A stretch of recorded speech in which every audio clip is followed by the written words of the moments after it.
Hi, I'm John. I want to show you how to flip the reaction ring. I'm really not the repair guy.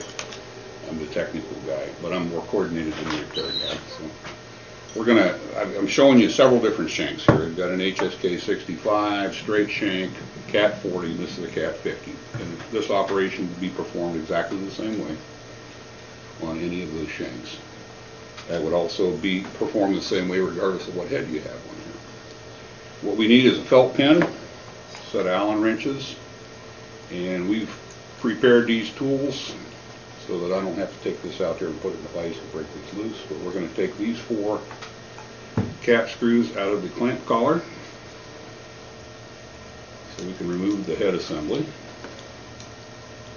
This reaction ring is the thing that takes the most beating when the tool is running. We normally say at 1,000 psi that the reaction ring is going to last about 300 hours. You should check it at 250 or 300 hours. And if it's got pits, there's the head assembly right off of there, then it needs to be flipped. You can flip it, you can get another 300 hours, and then we want to replace it and rebuild the motor. The next size Allen wrench, there's going to be 4 little set screws right here that clamp the motor in. We're going to loosen them now so we don't forget to loosen them later. If you don't loosen them, when you bolt this plate back on here, you can bend it.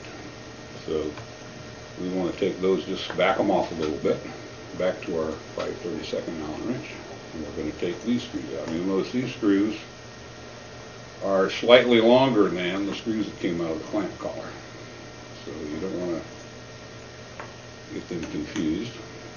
You notice we have a nice clean place to work here. I got to borrow a nice shop towel.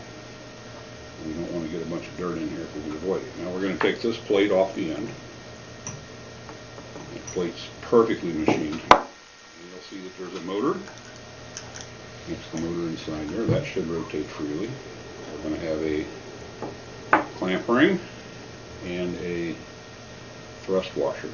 And what we're going to do, the easiest way to get this out normally, is you're going to put a finger in here and hold the motor so it doesn't go anywhere. Turn it upside down and the reaction ring will slide out just like that.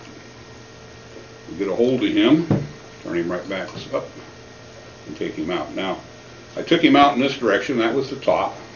So I want to take a little felt pen and I'm just going to mark a little black spot on there so that I know if I get in here playing with things, I'll know which side was up and I'll know to flip it. Now the motor would actually lift out of here. We don't need to do that to flip the reaction ring. But while we're here, we can pull him up out of here. You want to make sure the balls don't fall out like that. The balls are fit to each hole. You can take a small Allen wrench if you've been having any problems and go around here and just poke the balls in and out of the holes. Make sure that they're nice and free. See that or not? Go around and there's 14 of them. Make sure nothing's stuck.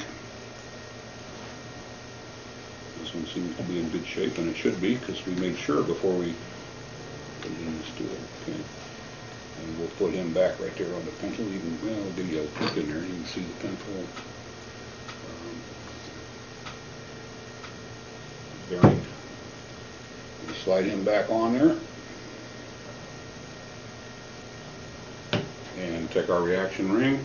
Inside the ring you'll see 2 ball tracks. This one's actually in pretty good shape. In the real world we wouldn't flip him, but because we're demonstrating flipping the reaction ring, I think we'll do it. So now we're going to put the felt pen mark down, drop him back in the tool. That reaction ring is made so that it's not symmetrical. That way the ball will ride in a whole new brand new place, so that's like a brand new part. We're going to put our thrust washer, our clamp ring, again perfectly machined, so we got to get him lined up right. So we'll go in there you go. We're going to put our plate back on the end and assemble our 4 screws.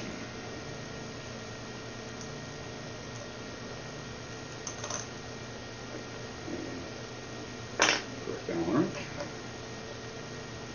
You would tighten these. We're just going to snug them up for now in the interest of time.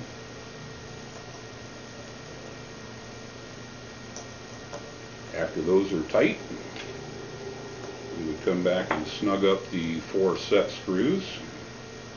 They should be about that tight. We're going to do all 4 of them. And then our head assembly is ready to go back on. So we'll set him, if you look down in there and see the ears on the motor, line those up with the hole in the, what was that? So that'll fit down on there nice and flat. It'll be able to rotate and be adjusted. And we find the holes where that goes. There they are. Put these 4 screws back in, and we have successfully flipped our reaction ring.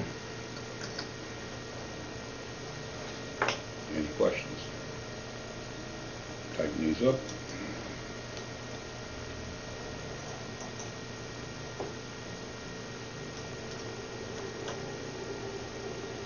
Ready to go back out in the machine and have this realigned. That's how you flip a reaction ring.